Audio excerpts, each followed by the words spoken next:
David, we've seen Paul and we've followed him through his missionary journey activities in Asia Minor, and last encountered him in Ephesus and heard him get through some trials and tribulations there. And we heard him give his final address to the leaders of the church, the elders of Ephesus at a place called Miletus on the western coast of Asia Minor. And now, in the next couple of chapters, we see him in Jerusalem. Yeah. And there are some interesting little details here. When he gets to the Levant, he comes to Caesarea, and he encounters some prophets. The daughters of Philip the evangelist and a guy named Agabus in chapter 21, 9 and 10. What do you make of this business of prophecy in Acts? Well, I think it's easy for us to, coming from our church school backgrounds or catechetical backgrounds, to think of prophecy as being an Old Testament phenomenon where you do thus says the Lord.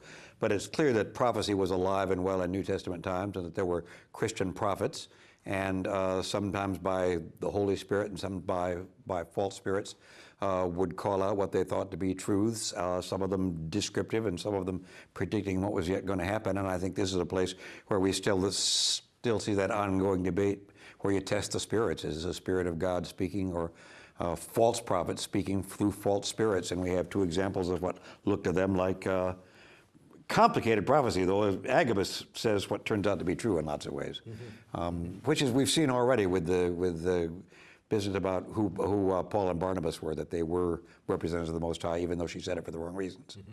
Yeah, sometimes these prophets do prophesy and talk about the future. Right. Sometimes they just speak their mind. Yeah, right. And the trick is to figure out which is which. Yeah. I think both in Acts and for early Christians. Right.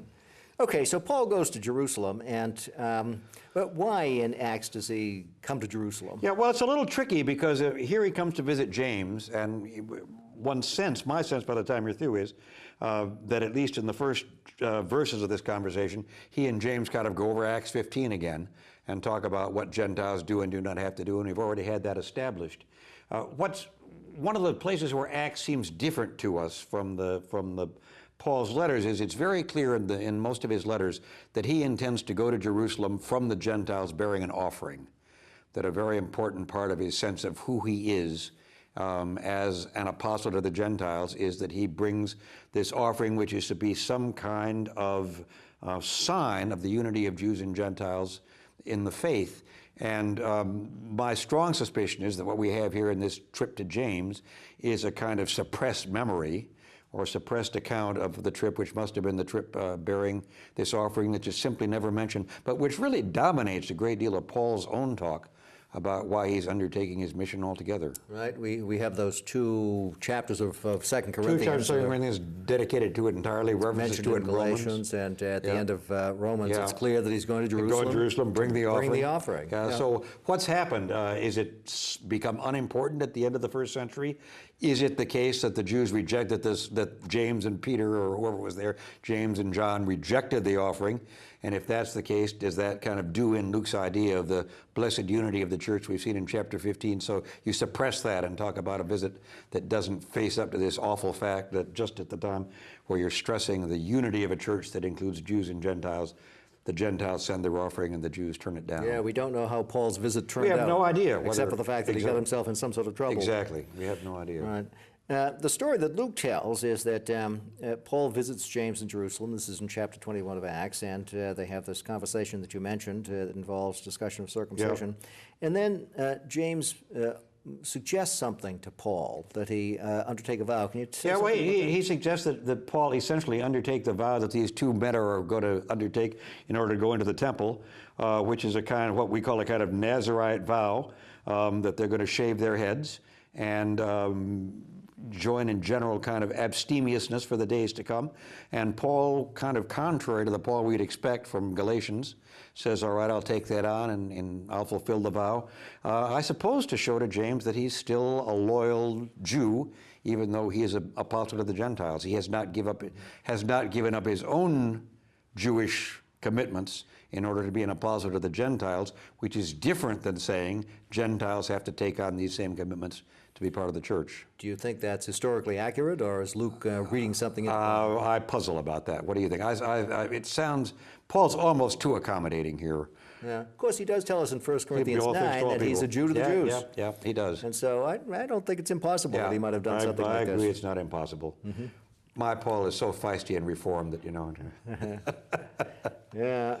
Having tangled with James and the people from James in the past, maybe he was trying to be accommodating. Could well be that that's easier to write, exactly. Yeah. In any case, can you say a little bit more about James and what we know of him? Well, James comes up in the non-Christian literature also of the time as being a leader of the Jerusalem church. He's clearly understood as being Jesus' own brother. And in 1 Corinthians 15, where Paul lists the people to whom the risen Lord appeared, James, the brother of Jesus, is one of them. If there's any continuity between what we read in the Gospels and what we read in 1 Corinthians 15, then James, who was not much of a believer during Jesus' Galilean ministry, post-resurrection becomes not only a leader but an apostle. A very important figure in the life of the church. I wish we knew more about him. We know he was martyred, too. We know he was martyred. I doubt very much that the Epistle of James was really written by him, though I think it was attributed to him. And he clearly represents a kind of continuity with the Jewish side of the Jesus tradition, and that makes sense that the elder brother, the eldest next brother, would take over something of the authority of the martyred brother, though the brothers both martyred and resurrected in this case. In any case, Paul has this meeting with James, and he goes into the temple, despite the fact that he seems to be observing Jewish traditional custom. He causes a stir. Dragged out, accused, And he offers a little defense of himself here, right, before the council. And this is one of the important defense speeches of Paul. And part of what he tries to do once again, I think, is to show how, here maybe as much as in taking the vow, shows how much he stands within the Jewish tradition, and learn from Gamaliel, who was a rabbi who appears elsewhere in this story, and then recounts now, Luke has recounted, now Paul recounts the story of this Damascus road trip, the Damascus road journey and vision. With a little shift, there's now not just the emphasis on the conversion, but as he talks about going to the temple afterwards, there's a strong stress on his being called to be the apostle to the Gentiles, or to be the missionary to the Gentiles. And in this case, in this sense, in some ways, Acts 22 sounds more like Paul's self-designation in Galatians than all the stuff about why are you persecuting me that we get in Acts 9. What do we know about Gamaliel? Do we know anything about? We know that he was one of the more open-minded Pharisaic rabbis. We encountered him. And we encountered him as a sympathetic hearer of the gospel back in the first 3 or 4 chapters. So he's been signaled already. Right. So this is one of those gestures that Luke makes to say that, good, right-minded folk in the Jewish tradition recognize this is we're part of a long tradition here, right? Yeah, right. This we're is, connected I'm to not that. just inventing this, exactly. Right. I'm adding on what I've received. This is not out of left field or the unforeseen future. Yeah. One little episode after this speech to the of defense and his account of his conversion and all of that is the encounter with the Roman Tribune. And we have again the issue of Paul's Roman citizenship. Yeah. Once again, I think the strong stress that because he's a citizen, he needs to be treated differently than if he were simply an interloper, a non-citizen dragged in. And what we pointed to before briefly, that kind of interesting contrast where the Tribune actually ends up a little bit jealous. And I worked very, very hard for my citizenship, and it's just been handed to you. And that seems unfair, but at that point, the Tribune does what he's supposed to do and no longer seeks to punish Paul. Right, and this is important for the developing plot of Acts too, isn't it? Because it's because Paul is a Roman citizen. That he has to go to Rome. Has to go to Rome, So this is sowing the seed, as Luke has done so often in the past. Luke is terrific at signaling what he's going to do in 2 or 3 chapters, time after time after time. Richard Purvo, in the commentary on Acts that I read through to get ready for this and that you edited, says that essentially from after chapter 20 on, from the Miletus speech on, there's an echo of the Passion story here, that you have increasing, brought before both Jewish and Gentile authorities, kind of increasing pressure, increasing haste, and increasing danger. I think there's some wisdom to that.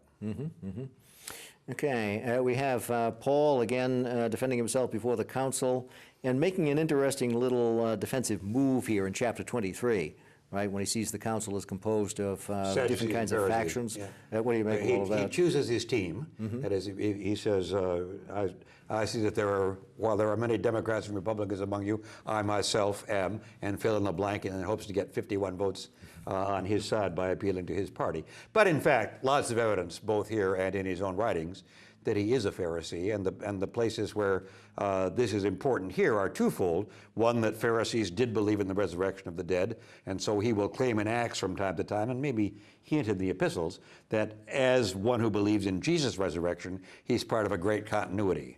The fact that Jesus is raised, that's news.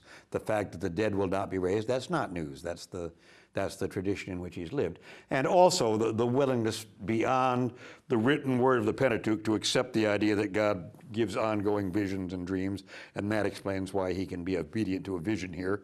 And Pharisees say, yes, we believe that As too. opposed to the Sadducees who Well, said no, only the was the Pentateuch, Torah. only what's in Torah, only what's written. No new doctrines, no new visions, no new dreams. And in a way, Paul puts a bet on having enough votes from his party to get out of it. And this connects with the appeal to Gamaliel back there at the beginning of chapter 22. Another Pharisee, absolutely. So it's very much on Luke's mind here to show that continuity and to show an affinity between the Pharisees, who at this point were becoming the dominant element. Or their successors, the rabbis, becoming the dominant element. No, exactly. Which again gets back to what we'll look at next time, which is where are the Jews at the end of this story for Acts. Okay, so we have those seeds sown of ambiguity that we're going to I think worry about a little bit more. But we also have a plot to kill Paul. We do. All right, in chapter 23. So once again, I mean, and maybe it's a little bit of that. It's not exactly the good Jew, bad Jew distinction, but there clearly are rabble-rousers within the Jewish people, and there are enemies within the Jewish leadership, and that's not everybody, but it's consistent, and they're out to get him once again, and he needs to be protected. Yeah, things heat up in these latter chapters. Things heat up hugely, Right, from that episode a little bit ago where Paul says his blood be on your blood hands. Then from there on, it looks like that at lots of points. And finally, then, Paul is hauled off to the Roman governor, Felix. What do we know about him? We know that he had been a freedman, that he had himself been a slave. He married into the Herodian family, I think, so which may have been true love or a really smart political move to get himself some creds in Palestine, but nonetheless becomes part of the leadership that had ties both on the Gentile and on the Jewish side. And I think had a not very good reputation as a governor, not only for Jews, but for people in general. Yeah, I don't think he's on the hit list. I think he's not on anybody's hit list of most, most amiable This is another governors. one of those points where some people try to draw a correlation between the narrative of Acts and an external chronology, trying to figure out exactly when Felix and Festus changed office. Although that's very difficult. And it comes late 50s or early 60s. Yeah. We can't pin it down with precision, otherwise we'd have a better idea. Yeah, and it's one of those nice places where we know that Luke is paying attention to that history, whether he's reflecting it accurately or not. That matters to him. I mean, God and Felix and Festus are part of the same story, not just God and Isaiah and Jeremiah and Joseph and Mary. So at this point, Paul has made an apology. He's in Roman hands, but there's still more to come. He's on his way.